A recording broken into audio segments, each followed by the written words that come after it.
കെഎസ്ആർടിസിയിൽ സ്ത്രീകൾക്ക് സൗജന്യ യാത്രാ പദ്ധതിയിൽ ആശങ്ക പങ്കുവയ്ക്കുകയാണ് പ്രതിപക്ഷ സംഘടനകൾ. കെഎസ്ആർടിസിക്ക് ഉണ്ടാകുന്ന ബാധ്യത സർക്കാർ ഏറ്റെടുക്കണം എന്നാണ് ആവശ്യം. ബാധ്യതകൾ തൊഴിലാളികളുടെ മേൽ അമിത ഭാരമാകുമെന്ന ആശങ്കയാണ് പ്രതിപക്ഷ സംഘടനകൾ പങ്കുവയ്ക്കുന്നത്.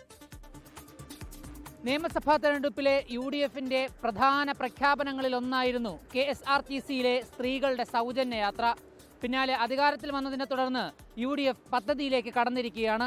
എന്നാൽ ഈ പദ്ധതിയെക്കുറിച്ച് പൊതുജനങ്ങൾ ആവേശത്തിലാണെങ്കിലും KSRTCയിലെ പ്രതിപക്ഷ സംഘടനകൾക്ക് ഇതിനെക്കുറിച്ച് ചില ആശങ്കകൾ പങ്കുവയ്ക്കാനുണ്ട്.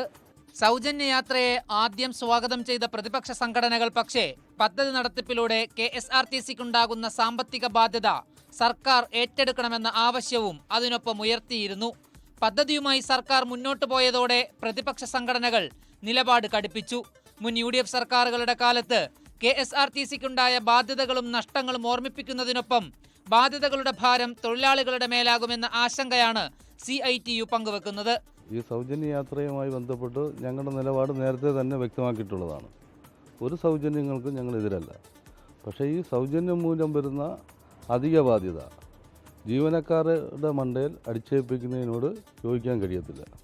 മുൻകാല അനുഭവം ഞങ്ങളുടെ മുമ്പിലുണ്ട്. 2011-16 കാലഘട്ടത്തിലെ UDF ഗവൺമെൻറ്റിൻ്റെ കാലഘട്ടത്തിലാണ് +2 വരെയുള്ള വിദ്യാർത്ഥികൾക്ക് സൗജന്യ യാത്ര ഏർപ്പെടുത്തിയത്. അങ്ങനെ ആ സൗജന്യം പ്രഖ്യാപിക്കുമ്പോൾ അതിൻ്റെ ബാധ്യത KSRTCയുടെ മണ്ടയിലാണ് വെച്ചത്. ആ മുൻകാല അനുഭവമുണ്ട്. സൗജന്യ യാത്രയുമായി സർക്കാർ മുന്നോട്ട് പോകുന്നതിനോടൊപ്പം ജീവനക്കാരുടെ ശമ്പളവും ആനുകൂല്യങ്ങളും സംരക്ഷിക്കപ്പെടാൻ കോർപ്പറേഷനെ സർക്കാർ ഏറ്റെടുക്കണമെന്നതാണ് BMSന്റെ ആവശ്യം. KSRTCയെ സർക്കാർ ഡിപ്പാർട്ട്മെന്റ് ആക്കണമെന്ന്.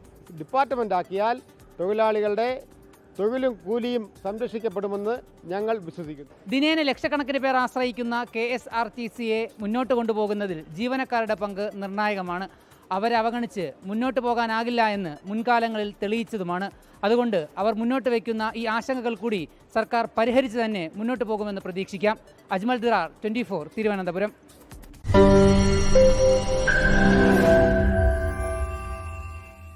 ലോകത്തെവിടെയായാലും ഏത് സമയത്തും 24 വാർത്തകളും ഓഗ്മെന്റഡ് റിയാലിറ്റി പാക്കേജുകളും എക്സ്പ്ലെയിനറുകളും വിശദമായി കാണാൻ ഞങ്ങളുടെ YouTube ചാനൽ നിങ്ങൾക്ക് സബ്സ്ക്രൈബ് ചെയ്യാം.